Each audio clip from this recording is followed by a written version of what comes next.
Hello everyone, and welcome to today's video lecture. In this session, we'll be turning our attention to a challenging but important topic: bad leadership. We often focus on what makes leaders effective, inspirational, and ethical. But today, we're going to flip that perspective and look at what happens when leadership goes wrong. When power is misused, when ego replaces empathy, and when organizational cultures enable toxic behaviors to thrive. By the end of this lecture, you should have a clearer understanding of how bad leadership develops, how it manifests in practice, and what its consequences are for individuals and organizations alike. Let's start by considering what we actually mean by bad leadership. Bad leadership can be understood as any form of leadership that causes harm or has the intention to cause harm, whether that harm is directed toward people, the organization, or its wider environment. It's leadership that violates the core interests of the organization, undermines the well-being of staff, and misuses resources for personal or political gain. Bad leaders often manipulate people and tasks to serve their own ends rather than the collective goals of the team or organization. But why do we need to study bad leadership? The answer lies in its impact. While good leadership can inspire growth, innovation, and loyalty, bad leadership can corrode trust, damage morale, and erode organizational culture from within. Understanding bad leadership allows us to recognize its warning signs, explore the mechanisms through which it takes hold, and ultimately work toward preventing it. By studying how and why leadership goes wrong, we gain critical insight into how to build stronger, more ethical, and more resilient organizations. Let's take a closer look at why leadership, particularly bad leadership, has become such an important focus in recent years. Historically, research on leadership has concentrated on what makes leaders good or effective. As Benson and Hogan, 2008, note, studies have often overlooked the flawed or destructive side of leadership. However, a series of global events over the past 2 decades has forced us to rethink that focus. Corporate scandals, such as Theranos and WeWork, have drawn attention to the dangers of unchecked power, unethical decision-making, and the cult of personality around certain leaders. In politics, leaders across various countries have faced intense scrutiny for their handling of major crises, ranging from the COVID-19 pandemic to economic and social unrest, revealing how fragile leadership credibility can be under pressure. Social movements like #MeToo and Black Lives Matter have further exposed systemic problems within organizations, including harassment, discrimination, and inequality. These movements have challenged leaders to take real accountability and promote inclusion and equity. Meanwhile, global supply chain disruptions caused by the pandemic and geopolitical tensions have revealed deep vulnerabilities in leadership decision-making, emphasizing the need for adaptability, foresight, and clear communication. Finally, the growing urgency of environmental crises, from wildfires to rising sea levels, has underscored the demand for leaders who act responsibly and prioritize sustainability. Together, these examples demonstrate why leadership studies can no longer focus only on success stories. Understanding how and why leadership fails has become just as important as understanding how it succeeds. Throughout the evolution of leadership research, the primary focus has traditionally been on what constitutes good or effective leadership. As Benson and Hogan, 2008, point out, flawed or destructive leadership has largely been neglected in mainstream studies. This has created a discourse centered around idealized and often stereotypical notions of leadership, what we might call great man thinking. Such approaches tend to glorify individual leaders, portraying them as heroic figures who possess innate qualities that set them apart from others. Higgs, 2003, argues that this mindset has led to the creation of personality cults around certain leaders, where charisma and image overshadow ethical behavior or organizational outcomes. These leader-centric models elevate the individual at the expense of collective contribution and accountability. However, in light of recent events, such as the rise and fall of corporate figures like Elizabeth Holmes and farmer bro Martin Shkreli, scholars have begun to question whether leadership must always be equated with goodness. This prompts a deeper, more critical inquiry. Who actually defines what good leadership is? Is it the leader themselves, external observers, or the followers who experience their leadership firsthand? These questions mark a crucial shift in leadership studies toward a more nuanced, contextual, and ethical understanding of what it truly means to lead. When we begin to unpack the different forms that bad leadership can take, it becomes clear that it is not a single, uniform concept. There are many variations, each harmful in its own way, but all share a common thread of abuse, manipulation, and self-interest. Abusive leadership is perhaps the most visible form, where leaders rely on threats, punishment, and fear to control others. This kind of leadership creates toxic work environments where staff feel intimidated and powerless. Destructive leadership, by contrast, harms not only individuals but the organization as a whole, eroding morale, damaging culture, and undermining long-term performance. Narcissistic leadership is driven by self-obsession and ego. These leaders are primarily motivated by their own recognition and success, showing little capacity for introspection or genuine reflection. This narcissism often lies at the core of many other forms of bad leadership. Similarly, despotic leadership involves dominance and cruelty, where the leader prioritizes their own interests through control, coercion, and even intimidation. Exploitative leadership is characterized by using others purely as means to an end. The leader manipulates relationships, taking advantage of followers' efforts to serve their own agenda.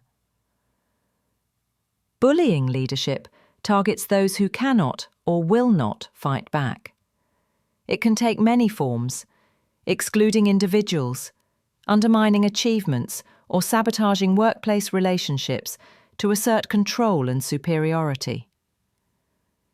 Finally, there is evil leadership, the most extreme form, where leaders intentionally cause great harm to others, often for personal satisfaction or gain. Across all these types, bad leaders may also display petty tyranny, wielding whatever power they have to dominate others. They can be corrupt, willing to lie, cheat, or steal to achieve their goals, and insincere, using deceit and manipulation as everyday tactics. Understanding these variations is crucial, because recognizing the behaviors that signal bad leadership is the first step toward preventing it. The Dark Triad framework explores 3 personality traits that, while often linked to success in certain contexts, can have profoundly negative effects on individuals and organizations. We'll examine narcissism, Machiavellianism, and psychopathy, and consider how these traits influence decision-making, relationships, and organizational culture. By understanding the Dark Triad, we can better recognize the challenges and risks posed by toxic leadership, as well as reflect on our own leadership tendencies. While psychopathy is relatively rare in the general population, affecting roughly 1% of people, Hare 1991, research suggests it may be more common in leadership positions, with some estimates claiming that up to 1 in 5 CEOs exhibit psychopathic traits. Babiak and Hare, 2006, Body, 2011. Traits such as charisma, boldness, and ruthlessness can help individuals climb the corporate ladder, and while the term psychopathic leader carries strong negative connotations, research suggests that certain psychopathic traits can, in specific contexts, contribute to leadership effectiveness. Traits such as charm and persuasiveness allow these leaders to influence others and gain followers, while risk tolerance, boldness, ruthlessness, and resilience can help them make decisive, high-stakes decisions and remain calm under pressure. Babiak and Hare, 2006, Body, 2011, Mathieu et al., 2014. However, these same traits often carry serious risks. A lack of empathy and morality, manipulation and deceit, impulsivity and irresponsibility, and a tendency to create toxic work environments can cause significant harm to organisations, including damaged reputation, low morale, and poor financial performance. Body, 2011, Babiak and Hare, 2006, Body et al., 2010. While some psychopathic traits may provide short-term advantages, their long-term consequences usually outweigh any initial benefits. It is also important to note that exhibiting a few psychopathic traits does not necessarily make someone a psychopath. But the presence of multiple traits should raise concerns and warrant careful consideration. Now it's time to complete the psychopathy checklist on Aula. What does it tell you about your own traits? Over the past 15 to 20 years, the failures of CEOs to deliver sustainable performance and corporate collapses have prompted increased attention to narcissism in leadership. Though its origins can be traced back to Greek mythology in the story of Narcissus, and were further contextualized by Freud, who described narcissism as self-admiration, self-aggrandizement, and the tendency to see others as extensions of the self. Narcissistic leadership is characterized by excessive self-love, admiration, and a sense of entitlement, with leaders prioritizing their own interests above those of their team or organization. Central themes of narcissistic leadership include the abuse of power to serve personal goals, enhancing their own image or performance, sometimes to conceal personal inadequacies, Benson and Hogan, 2008, Kellerman, 2004. Inflicting harm on others through bullying, coercion, or inconsistent treatment.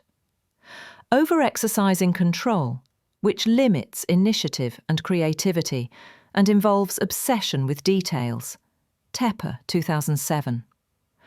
Rule-breaking for personal gain, often involving corrupt, unethical, or illegal behaviour. And ambition, with a strong desire to leave a mark and be recognised. These traits often undermine organisational performance, morale, and long-term Narcissistic leadership can offer some notable advantages, but also carries significant risks. On the positive side, narcissistic leaders are often visionary, inspiring followers with their grand ambitions and confidence. They tend to be decisive, willing to take bold risks, and possess charisma and persuasive abilities that can attract loyal followers and build strong teams. However, these strengths are frequently outweighed by drawbacks. Narcissistic leaders often lack empathy, struggle to relate to others, and are highly sensitive to criticism, which can harm interpersonal relationships and lower morale. They may act exploitatively, taking credit for others' work and manipulating subordinates for personal gain. While their inflated egos can lead to impulsive or poorly considered decisions. Their self-centered behaviour can create a toxic work environment, increasing stress and turnover. Overall, while narcissistic leadership may deliver short-term gains, its long-term consequences are often detrimental to both individuals and organisations. Now it's time for Activity 2. Please watch the video on Aula up to 3.5 minutes. Then Machiavellianism in leadership refers to a strategic, manipulative and goal-oriented approach where leaders prioritise personal or organisational objectives over ethical or interpersonal considerations. Named after Niccolò Machiavelli, whose writings emphasised cunning, pragmatism and the use of deception for political advantage, Machiavellian leaders are characterised by manipulation, strategic calculation and emotional detachment. They often exploit others to achieve goals, use charm and persuasion selectively, and maintain control by influencing or coercing subordinates. Central features of Machiavellian leadership include a focus on long-term strategic gains, a willingness to deceive or manipulate others to achieve objectives, pragmatic decision-making that prioritises results over ethics, and a calculated, often emotionally detached approach to relationships within the organisation. While this style can sometimes lead to effective outcomes in competitive environments, it carries significant risks, including eroded trust, low morale, and potential ethical or legal breaches. Machiavellian leadership can offer strategic advantages, but also poses significant risks. On the positive side, Machiavellian leaders are highly strategic and goal-oriented, often able to navigate complex organisational challenges with calculated precision.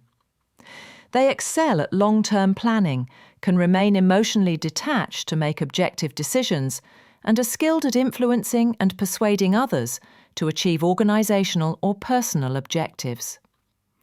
However, these strengths are often accompanied by serious drawbacks. Machiavellian leaders may exploit others, manipulate subordinates, and prioritise outcomes over ethics, which can erode trust and create a climate of suspicion.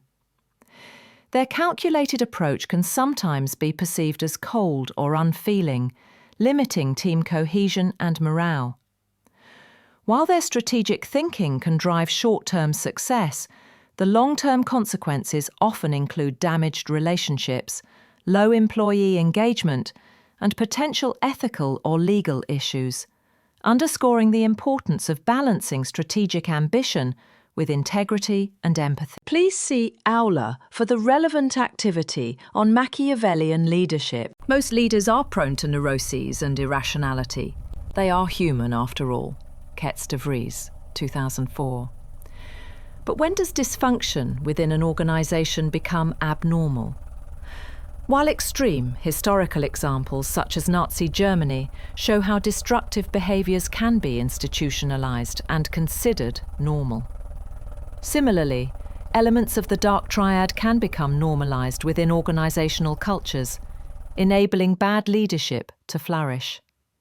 Several organisational factors contribute to this. A lack of accountability allows leaders to act unethically without consequence. And research shows that weak accountability systems are associated with higher rates of unethical leadership. Avolio et al., 2009.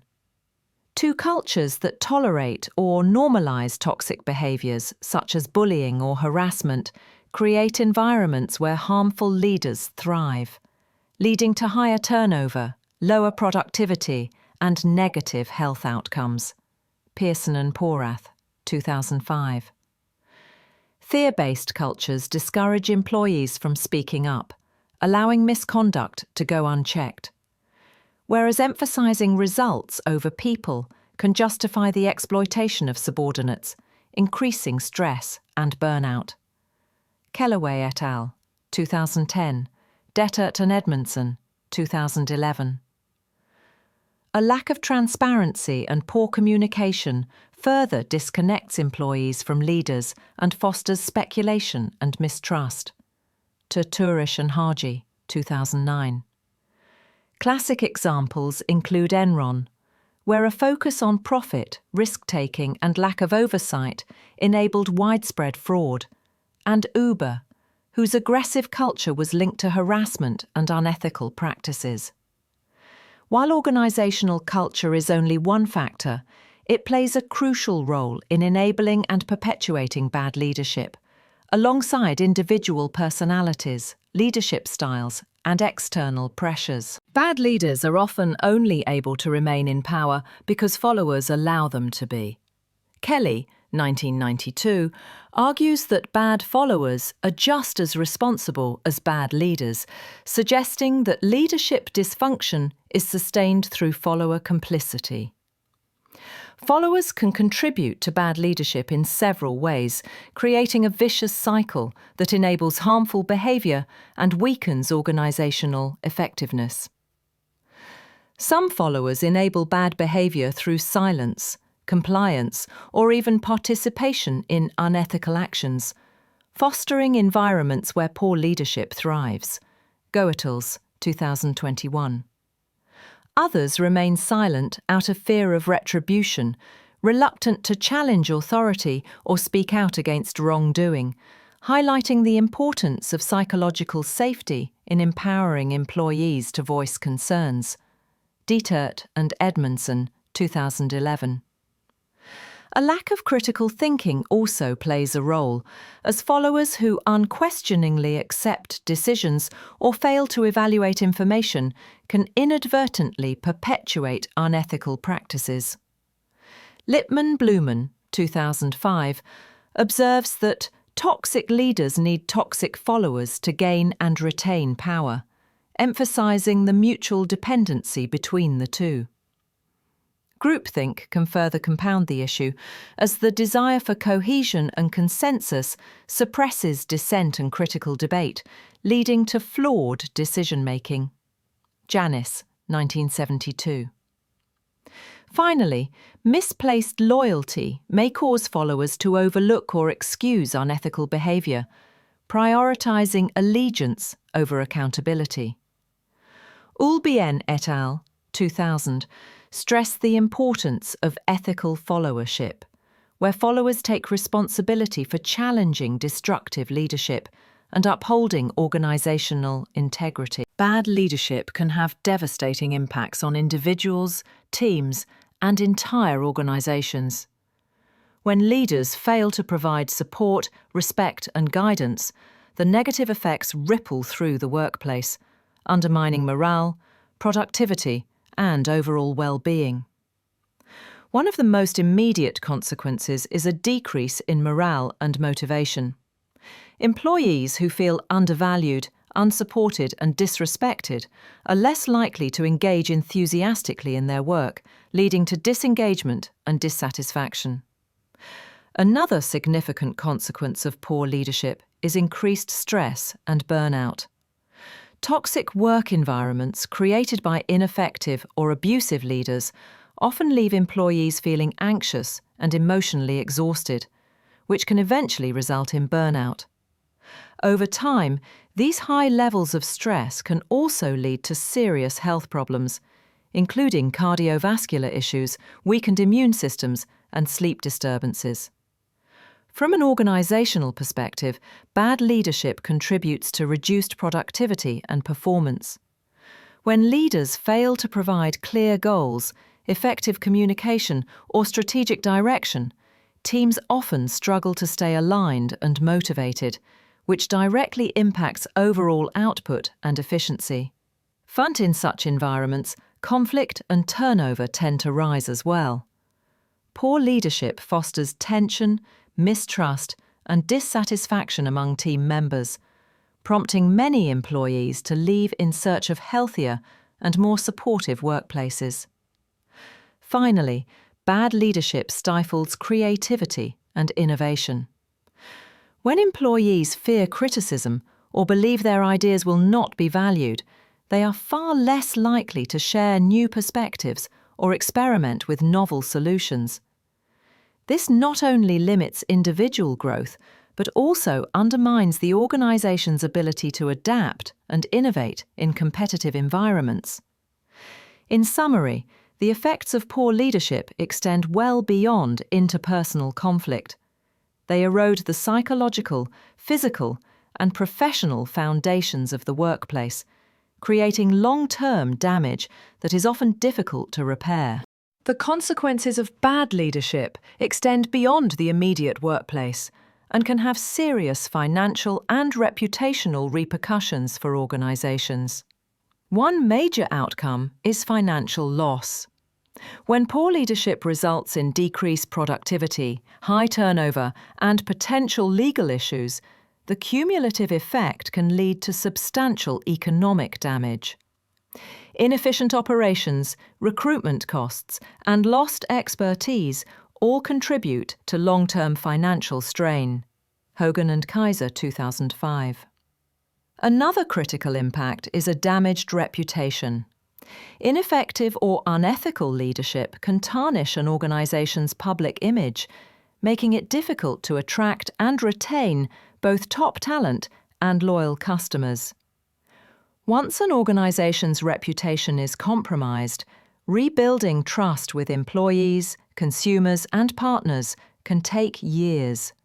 Turish and Hagi, 2009. Bad leadership also fosters a negative organizational culture, where toxicity and mistrust can spread throughout all levels of the company.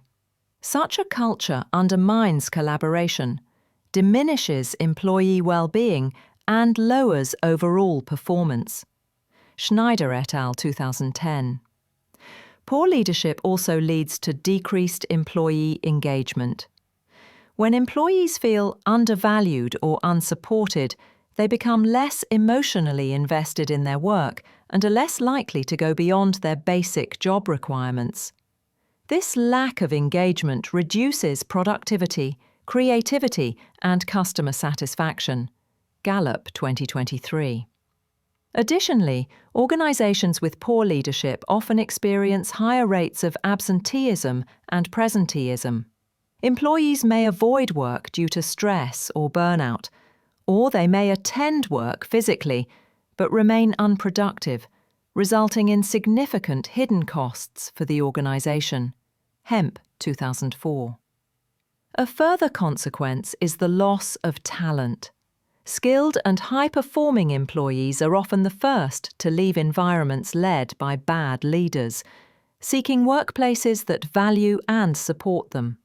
This brain drain leaves the organization with a less experienced and less capable workforce, further weakening performance and innovation capacity. Hogan and Kaiser, 2005. Compounding these issues are legal and ethical risks. Bad leaders may engage in misconduct, such as discrimination, harassment, or even fraud, exposing the organization to lawsuits, fines, and severe reputational harm. Brown and Mitchell, 2010. These ethical breaches also erode trust among internal and external stakeholders, creating instability and public scrutiny. Finally, poor leadership can have a negative impact on investors and stakeholders. When unethical behavior, financial losses, or reputational damage occur, investor confidence often declines, leading to reduced funding and weakened stakeholder support. Turish and Hagi, 2009. Collectively, these impacts underscore the critical importance of effective leadership. Organizations must invest in leadership development, cultivate a positive and ethical workplace culture, and ensure accountability. Now, for your final activity, I would ask you to brainstorm strategies for dealing with bad leaders in the workplace or other settings. Think about how we can identify and set boundaries, protect ourselves from manipulation, and maintain a positive and productive environment. Addressing bad leadership is a complex and ongoing challenge. It is often difficult to detect and even harder to remove once it becomes embedded within an organization. Babiak et al. Replacing a bad leader with a good one is rarely a simple solution. Rather, it requires a comprehensive, multifaceted approach that involves structural, cultural, and individual-level interventions. Melman, 2001. Several strategies can help organisations identify, prevent, and correct poor leadership practices. The first step is early identification and intervention. Organisations must develop clear leadership competencies and performance standards that define what effective and ethical leadership looks like. Lipman Blumen, 2005. Establishing these benchmarks ensures that all leaders are evaluated consistently and transparently. Rigorous selection and assessment processes are also essential to identify individuals who possess the desired qualities and values, while screening out those with potential red flags. Beyond recruitment, organisations should invest in ongoing leadership training and development, focusing on areas such as ethical decision-making, emotional intelligence, communication, and trust building. Continuous education helps leaders adapt to new challenges while reinforcing positive behaviours. A second key strategy involves creating a culture of accountability. Leaders must be held responsible for their actions, with clear expectations and consequences for unethical or harmful behaviour. Avolio et al., 2009. This accountability framework should include mechanisms for employees to safely and confidentially report misconduct without fear of retaliation. Regular performance reviews and 360-degree feedback processes can also play a vital role, providing comprehensive evaluations from peers, subordinates, and superiors. Such feedback helps identify behavioural issues early and promotes a culture of transparency and improvement. The third element focuses on empowering followers. Effective leadership cannot exist without active, engaged followership. Ulbien et al., 2000. Organisations should encourage followers to question decisions, provide constructive feedback, and speak up about concerns. Providing training on ethical decision-making equips employees to recognise and respond appropriately to unethical leadership. Moreover, cultivating psychological safety is crucial. Followers must feel secure in voicing concerns without fear of retribution or career harm.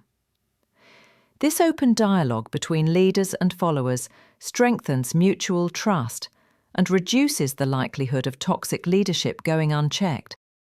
Thank you for taking part in this week's session. Please take a moment to do your weekly reflection.